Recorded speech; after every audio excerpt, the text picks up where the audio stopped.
Assalamualaikum warahmatullahi wabarakatuh.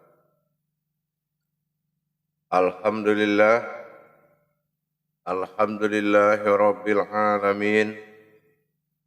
Assalatu wassalamu ala asyrafil anbiya'i wal mursalin. Sayyidina wa maulana Muhammadin. Ashhadu an la ilaha illallah wa ashhadu anna Muhammadar Rasulullah.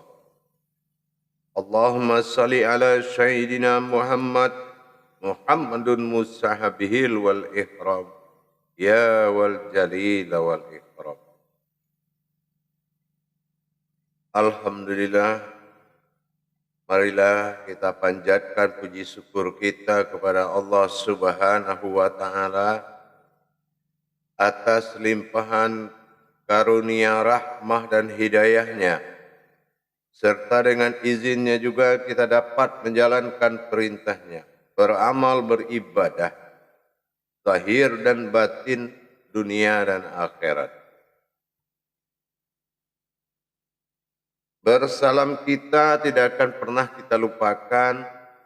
Marilah sama-sama kita panjatkan kepada junjungan kita, Nabi Allah, Nabiul Akhirul Zaman, Rasulullah Muhammad sallallahu alaihi wasallam.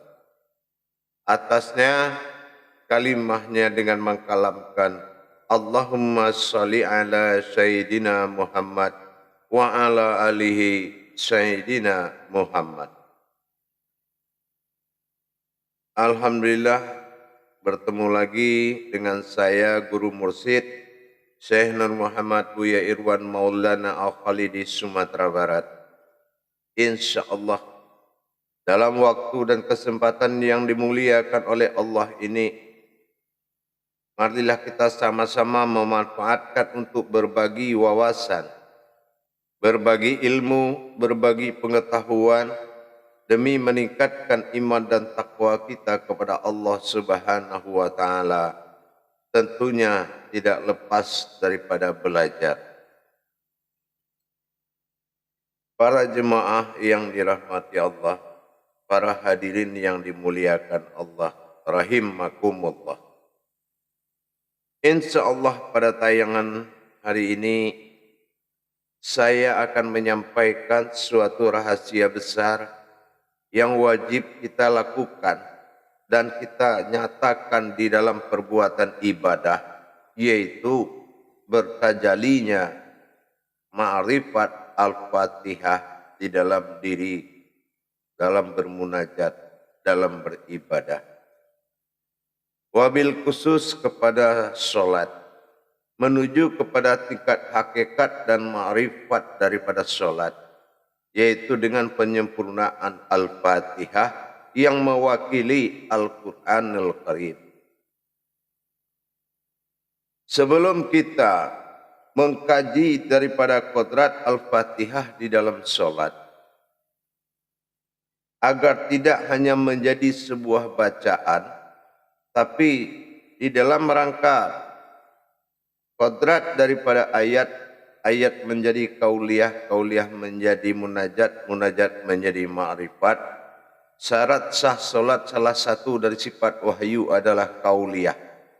Inilah kauliyah yang membaca ayat dengan memandang kodrat ayat tersebut. Inilah sifat kodratnya. Sebelum kita merujuk kepada pengetahuan terhadap belajar ma'rifatnya dalam sholat Al-Fatihah ini, perlu kita mengulas kembali, sembari mengingatkan. Berjumlah 7 ayat Al-Fatihah bukanlah ayatnya yang berjumlah 7, tapi ada makna hakikat di balik jumlah 7 tadi. Apa yang dikatakan jumlah 7? Jumlah 7 itu menjadikan umul Al-Quran, yaitu Allah menjadikan bersifat kepada dirinya sendiri. Mana yang dikatakan Allah bersifat dalam sendirinya kepada dirinya sendiri, inilah terjadinya sifat keumatan bertajali dengan batin Allah Subhanahu wa taala. Hubungan batin sebuah menyembah dengan yang disembah itu menjadikan sifat itu bersifat 7. Kenapa jatuhnya kepada 7? Karena 7 ini himpunan dari sekalian alam. 7 itu adalah 19. Hitungan daripada kekuatan dunia ini dihitung angka 1 berakhir angka 9. Artinya apa? Diawali oleh angka 1 alif bersifat Tuhan pada Allah. Yang kedua diakhiri angka 9 bersifat daripada domah atau hakikat. Artinya semuanya terbuat dari hakikat Allah. Jadi 7 itu adalah memiliki makna hakikat yang sangat luas dari ayat Al-Fatihah ini. Tapi satu contoh, kita lihat Bismillah. Bismillah itu penghulu ayat, imamnya daripada semua surat. Bahkan tidak sah semua surat dibaca tanpa Bismillah. Ternyata di dalam Al-Fatihah, Bismillah adalah salah satu ayat dari 7 ayat tersebut. Nah, ini mengartikan apa? Mengartikan tidak ada perbedaan antara kodrat Bismillah dengan kodrat Al-Fatihah. Kenapa? Yang dikodratkan oleh Al-Fatihah itulah yang dijalankan oleh Bismillah. Bismillah ini memperjalankan 7 kodrat, 4 pada Rahman, 3 pada Rahim. Nah, di dalam Al-Fatihah juga dinamakan 7 sifat. 4 pada kodrat Bismillah tadi, Rahman 4, Rahim 3, 4 tambah 3, 7. Berarti sudah, kalau Al-Fatihah ini adalah sumber daripada segala sifat. Setelah itu kita lihat lagi kepada kodrat daripada falakiyah dalam waktu, yaitu solat daripada waktu 17 jam 5. Arti 17.5 itu apa? Ada falakiyah mengatakan berdirinya antara asar dengan maghrib, yaitu sebuah angka. Yang itu berartikan 17 jam 5 jam 17. 5 itu adalah tauhid. Sementara dikatakan dia 7 itu 1 dan 7. 1 sifat zat bagi Allah, sifat disembah. Dan yang 7, yang 1 adalah bersifat Allah pada sifat Tuhan. Ini angka 1. Jadi menghadapnya sifat kepada zatnya Allah. Nah, ini yang dikatakan 17. Atau 5 dalam masa tauhid, 5 waktu. Tapi pada saat ini kita akan berbagi wawasan tentang menjalankan marifatulnya Al-Fatihah. Al-Fatihah ini dikenal dengan sebutan Fatihatun Nasun. Apa Fatihatun Nasun? Ini adalah perbuatan batin Allah pada sifat. Bersifatnya batin Allah disebut dengan Al-Fatihah.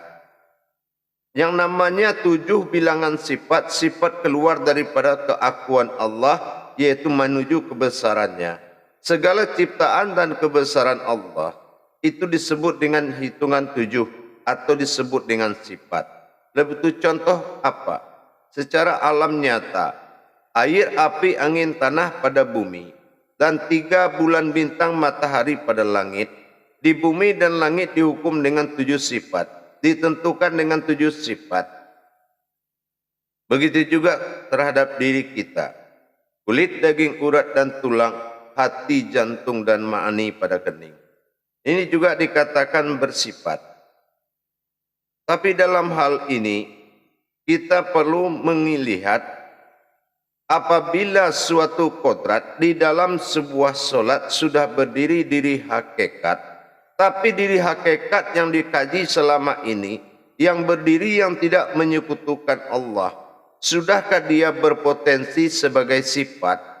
17, 1, 7, menghadap 7 kepada yang 1, menghadap sifatnya terhadap satunya Allah. Apakah sudah dia berkodrat sifat? Kalau dia sudah berkodrat sifat, berarti Al-Fatihah sudah masuk ke rongga dirinya. Maka jadilah dia sebuah sifat yang menghadap kepada ahadnya. Di sinilah fungsinya. Setelah ada perbuatan Allah terhadap sifat yang bakal bisa menyembahnya, maka seseorang wajib menjadikan dirinya sifat bagi Allah untuk menghadap kepada sifat wujud daripada Dia sendiri. Bagaimana caranya?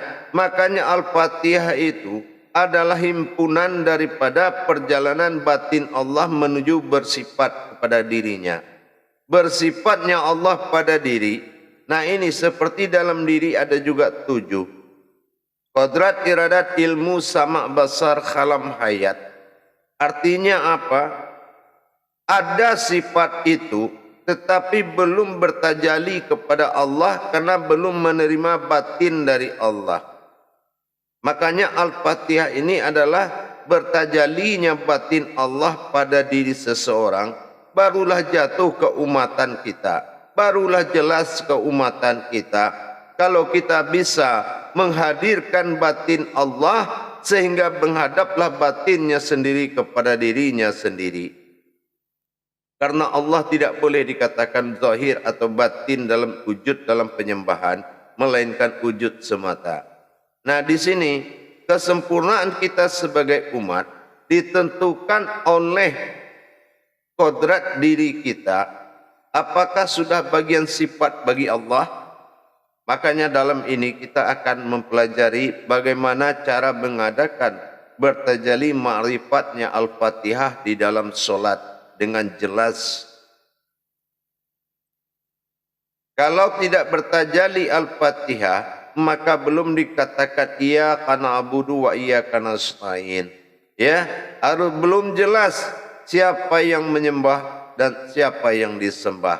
Dengan hak 7 sifat, dengan bersifatnya Allah pada dirinya sendiri. Nah inilah Al-Fatihah yang bertajalli dalam diri. Dalam satu riwayat, kembali kita melihat daripada asal usul usuluddin dalam kajian usuluddin.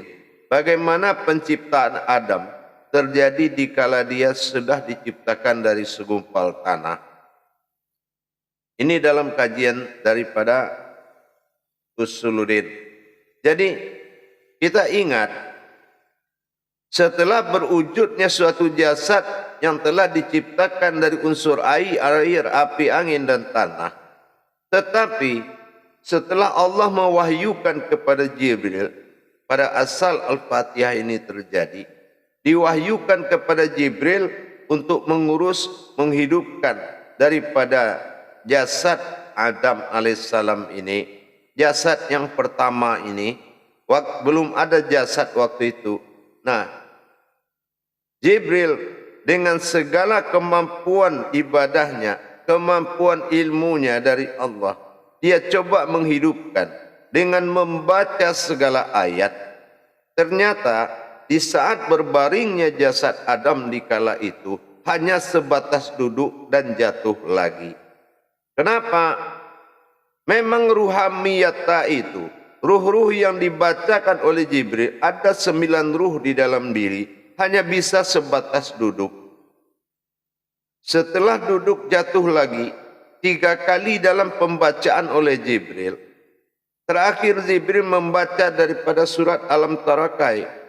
Nah akhirnya Jibril baca Alam Tarakai fa fa'ala rabbuka bi asha. Pas pada titik huruf H, Adam jatuh lagi. Itu jasad jatuh lagi. Setiap sampai di huruf H, jatuh lagi. Maka Jibril menyampaikan kepada Allah, ya Allah, ini Adam, ini jasad. Di saat saya membaca setiap huruf H, atau kekuatan artinya aras, kenapa jatuh lagi dan tidak mau bangkit lagi? Setiap saya bacakan alam tara kaifa fa'ala rabbuka bi asha, jatuh lagi. Akhirnya apa yang dijawab oleh Allah dalam wahyunya kepada Jibril? Fa'tillaha, jadikan batinku kepada kekuatan itu. Begitu Jibril membacakan dirikan batinku, kata Allah pada Jibril. Fatilaha, Jibril baca Al-Fatihah, alam batin, jadilah engkau alam batin. Maka dibacakanlah 7 Al-Fatihah. Akhirnya Adam berdiri, Jibril langsung tafakur. Kenapa? Ternyata tanpa sepengetahuan Jibril, Allah dengan segala kemustahilannya, dengan segala kerahasiaannya, bertajalinya pada batin daripada ayat tersebut. Sehingga sempurnalah Adam berdiri, maka Jibril tafakur. Mulai saat itu diberitahukan kepada seluruh malaikat agar tafakur kepada manusia. Disitulah para jemaah dikatakan Al-Fatihah itu Fatihatun Nasun, gejolak batin Allah dalam diri manusia. Setelah itu Allah umumkan, Jibril sampaikan kepada semua yang ada penciptaan langit dan bumi nanti. Sampaikan kepada dia bahwa zat wujud ini adalah mewujudnya aku. Maka Jibril menyampaikan kepada seluruh alam, Illahi rabbuka ujubu wujudullah. Wahai semua hamba Allah, kekuasaan Allah, ciptaan Allah, ketahuilah wujud ini adalah mewujudnya Allah. Wala tafaraku la bismillah, dan tafakurlah kalian, karena di sini berjalan beserta Allah. Dia berjalan beserta Allah. Untuk itu kalau kita memang merasa umatnya Muhammad dan baninya Adam, wajib kita menyampaikan titah diri kita sesuai amanah Allah.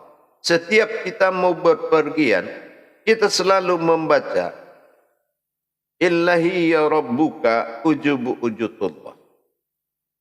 Kita ada sampaikan kepada sekalian alam bahwasanya sungguhnya mewujudnya, adanya aku karena adanya Allah. Insya Allah kehidupan dan perjalanan kita akan dipelihara oleh sekalian alam. Dengan cara apa? Dengan cara daripada aras dan kekuatan masing-masing pada alam. Baik api, air, angin, tanah, makhluk dan semua yang diwujudkan. Di dalam kita menjalankan solat, kita ingat kembali bagaimana cara proses perjalanan batin pada Adam. Batin Allah pada Adam di kala itu menjadi suatu ma'rifat, mendirikan diri yang hakikat, karena jasad adalah pembungkus diri. Maka yang diri yang dihakikat yang dia baca oleh Jibril, Jibril tidak tahu apa yang masuk dan apa penyebab Adam berdiri. Dirahasiakan oleh Allah bahwasanya yang masuk itu ada manusia dalam manusia, yaitu ada rohani dalam jasad. Itu yang dikatakan jasmani dan rohani. Nah, ini yang menjadi patokan makrifat di saat kita membaca Al-Fatihah dalam solat. Baik para jamaah sekalian yang dirahmati Allah, kita akan melakukan di dalam membaca Al-Fatihah dalam solat, kita harus membaca, ini hakikatnya, membaca itu satu ayat itu satu napas. Bukan satu surat, satu napas. Satu ayat itu yang satu napas. Pertama ditarik dulu napas menuju batin Allah mewujud kepada zat dan sifatnya. Bismillahirrahmanirrahim. Kita melihat bagaimana batin wujud dengan sirnya Allah tadi menuju alam zat yang empat, yaitu batang tubuh hakikat disebut rohani, yaitu di wadi manikam, menjadi warrahim, menjadi sumber zat, batin dan nur. Itulah 7 daripada hakikat kodrat awal diri Muhammad sallallahu alaihi wasallam. Yang kedua, alhamdulillahirabbil alamin. Alhamdu zat batin, lillah berjalan menguasai seluruh pori-pori batang tubuh, meliputi sekalian alam, mengisi segala rongga. Kita saksikan, kita niatkan mata batin kita melihat batin Allah memasuki seluruh rongga diri, menguasai daripada zat dan daripada sifat tadi. Rohani dan nurani ini dikuasainya. Ar-Rahmanir Rahim, diberikannya batin hidup kepada Rahman berupa jasad, Rahim berupa diri atau rohani. Dizohirkannya Rahman maujud, Rahim rahani. Terjadilah zahir dan batin. Malik yaumiddin, berbangkit batin tadi ditarik lagi menjadi suatu gerak tajalli. Ini yang dikatakan af'alullah. Mulai dia bergerak, sudah bisa menyatu bergerak. Nah, setelah itu sudah nyatalah terjadi di dalam bahwasanya sudah berdiri, ada batin, ada zat dan ada nur, seperti yang dikatakan tubuh panafillah. Iyyaka na'budu wa iyyaka nasta'in. Kita melihat iyyaka na'budu, pada titik batin dalamnya ada sir. Kita melihat ke dalam kolbi bahwasan daripada makom batinu Allah yang dikatakan azali, iyyaka na'budu, dan kita melihat zat dan rohani kita, melihat nurani kita dengan membaca wa iyyaka nasta'in. Jadi wa iyyaka nasta'in kodratnya adalah zat dan nur dikatakan daripada diri sifat. Iyyaka na'budu, kita melihat ke dalam batin kolbi kita, bahwa dalam batin itu ada rahasianya Allah. Hak menyembah ke dalam, hak menyembah pada kodrat dan zat. Tapi kalau hak yang disembah pada batin dan sir.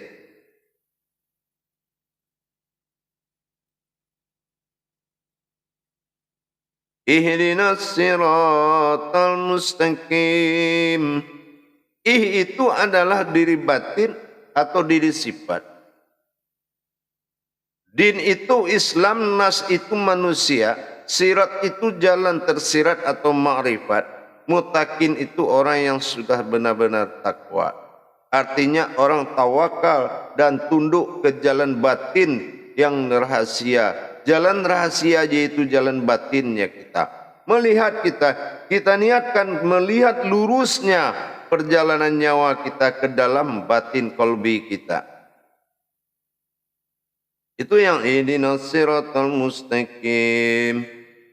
Nah, baru kita melihat apa yang dikatakan Jibril, kalau engkau adalah tubuh batinnya Allah. Wahai tubuh batin, duduk, berdiri. Maka di sini terjawab, siratal ladzina an'amta alaihim. Melihat sosok tubuh kita adalah sosok batin Allah yang dizahirkan. Ghairil maghdubi alaihim waladdallin. Maka kita katakan bahwa sesosok diri itu adalah sesosok tempat Allah menghadirkan dirinya. Maka di saat Allah hadir batin bilah ke dalam diri yang dua tadi, maka dalam saat dia hadir, setelah kita hadirkan, kita cepat berdoa dengan menyebut amin. Apa artinya amin? Ridhoilah ya Allah. Apa doa kita yang minta diridhoi? Nah, itulah segala perbuatan ma'rifat yang kita lakukan nanti di dalam solat ini. Karena solat itu semuanya doa. Begitu para jemaah, hebatnya, benar-benar luar biasa kebesaran Allah ini. Bagi kita yang benar-benar benar kata Allah dalam surat Al-Mu'minun ayat 1 dan 2. Afqalalal fil mu'minin allazihum salatihin qasiyun. Beruntunglah orang yang berilmu yang bisa kusuk dalam solatnya. Indah sekali menerima diri, kehadiran diri dalam rangka bertajali dengan Allah dalam diri. Luar biasa insya Allah. Mudah-mudahan bermanfaat buat kita semuanya dan menjadi pegangan daripada kita dalam solat. Karena apa? Tidak ada ayat yang bisa baca dalam solat. Kualitas ayat itu adalah kualitasnya daripada sebuah ilmu yang dikatakan dengan kauliyah. Ya, karena apa? Daripada Iqra itu bukan menurunkan ayat, tapi menurunkan kauliyah pada Al-Quran.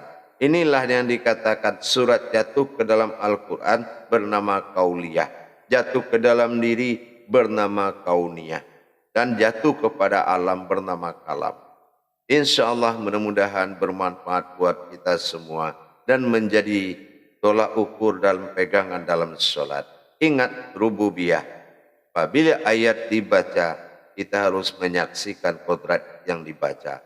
Itulah rububiyah, itulah kauliyah. InsyaAllah bermanfaat buat kita semua. Baik para hadirin dan para penonton dan para jemaah semua. Mudah-mudahan berkahlah dunia akhirat. Mudah-mudahan Allah berikan derajat dengan kita meningkatkan derajat ibadah kita. Mudah-mudahan Allah berkahi kita dengan hidayahnya. Kalau solat sudah berhidayah, insya Allah hayatullah, sudah hubungan dengan Allah itu sudah nyata dalam hidup. Karena tujuannya adalah solatul marhalah fil mukasyafatullah.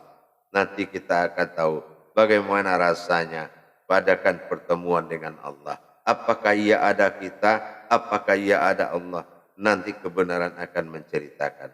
Insya Allah mudah-mudahan berkah dan sami'na wa ta'nalah dalam menjalankan. Insya Allah. Akhirul kalam wabillahi taufiq wal hidayah. Wassalamualaikum warahmatullahi wabarakatuh.